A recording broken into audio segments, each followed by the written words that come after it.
In this lecture, we're going to discuss program profiling.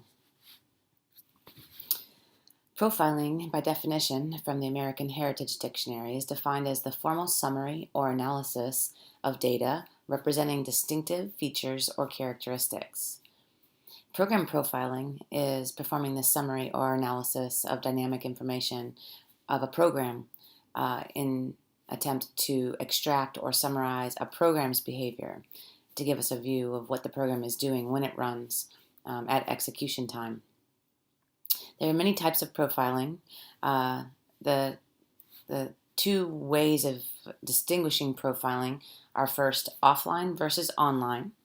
Offline means that you're going to collect the information from the program by executing the program ahead of time before a user is using it. You have plenty of time because the profile is not being collected while the user is using your program. So you can perform a much more detailed analysis. You can impose a lot higher overhead to collect this behavior. Offline has a downside also, which is when you choose an input and collect a profile based on the execution of that input, it's going to be input specific. So if you execute different inputs, you may see different execution characteristics.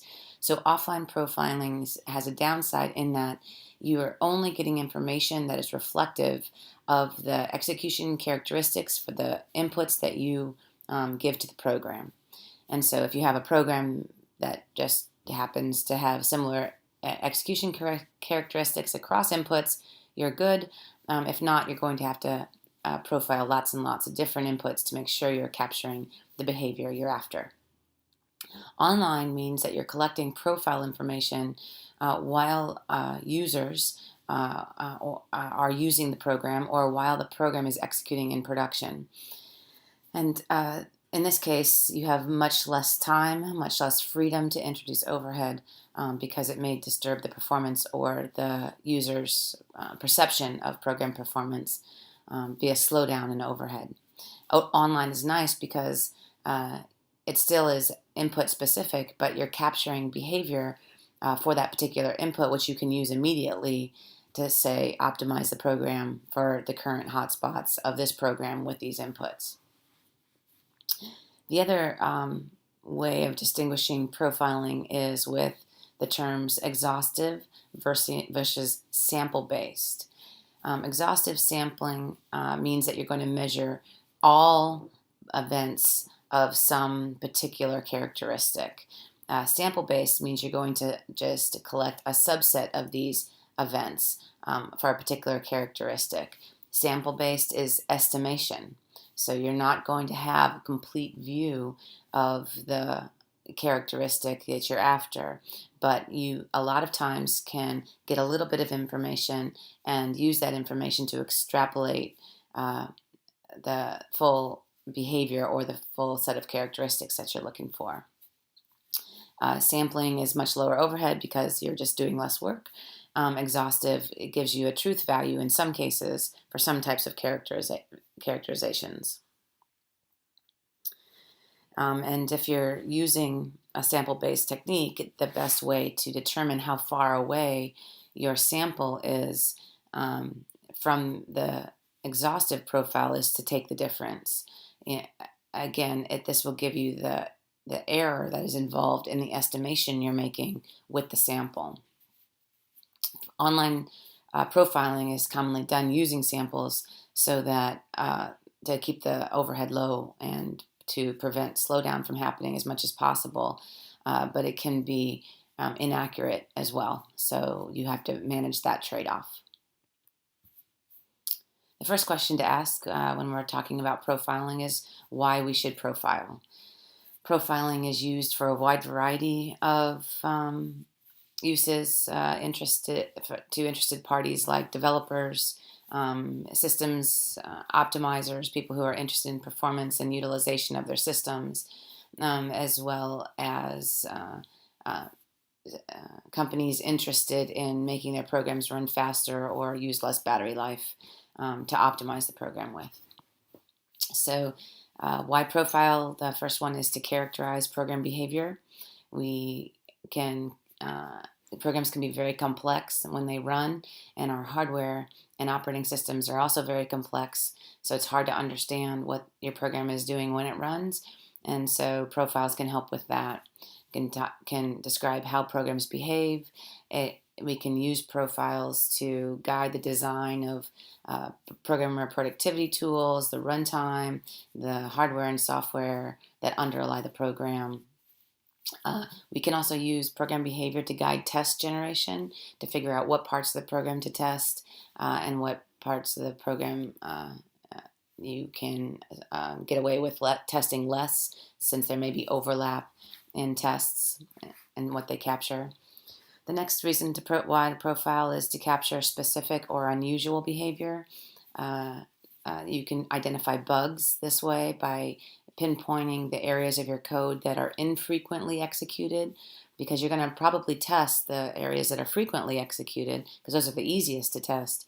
But there may be parts of the code that are cold and not exercised frequently, and profiling can help you identify those regions of code. Profiling can also help you identify security attacks, anomalies, can detect intrusions, and can help with testing, as I mentioned earlier, and just to log information so that when there is a problem, we can go back and reflect on what the program was doing. Logging is just another type of profiling.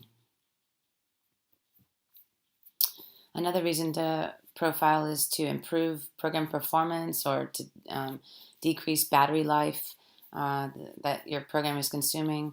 It's also really important and used frequently to track performance regressions. This means that as you develop an application, it has a certain performance signature.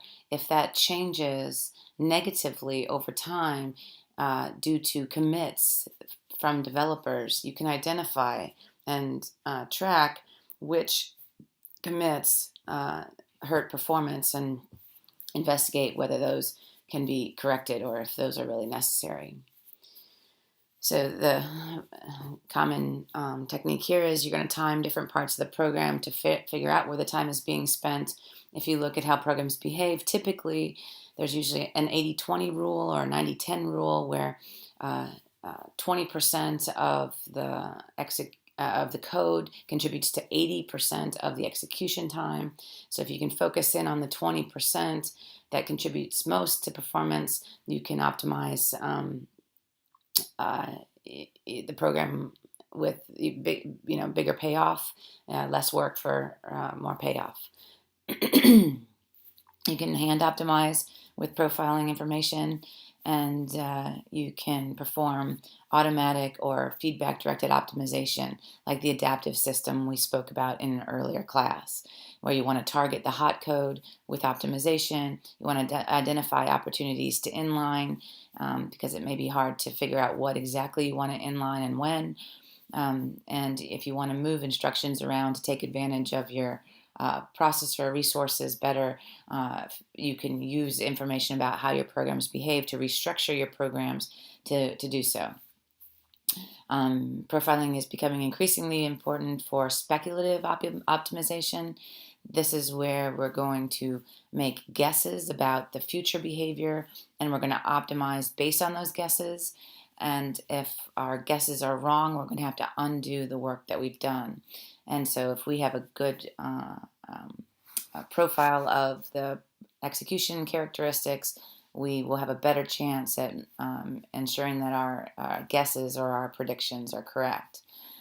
With the hardware trends today that are moving towards more simplicity and multiple contexts, we're going to be doing less speculation in hardware, and thus we'll have more of an opportunity to do it in software, and we'll need to extract performance out of these systems. The next question to ask is what to profile. There's lots of things in the program to profile. You need to really reflect on what you want to profile, what information you want to extract from the program, and identify the best way to extract that information, that is, with the least amount of overhead and the highest accuracy. The first thing we could profile is just individual instructions. We can look at memory accesses. We can look at, and that would lend insight into how the caching system is working, and the paging or the garbage collector, what bugs we might be introducing, and a lot more. We may want to look at loops and identify, what operations are being performed in loops. If we don't need individual instructions, but we need to understand the control flow, such as that which is exposed by loops, we can just capture basic blocks. Instead of having an overhead on each individual instruction, this way we only have overhead on a basic block. And this is how you should be thinking. Figure out what you want to measure, and then we can identify the least intrusive way of extracting that information at runtime. So the other things that we can profile are paths.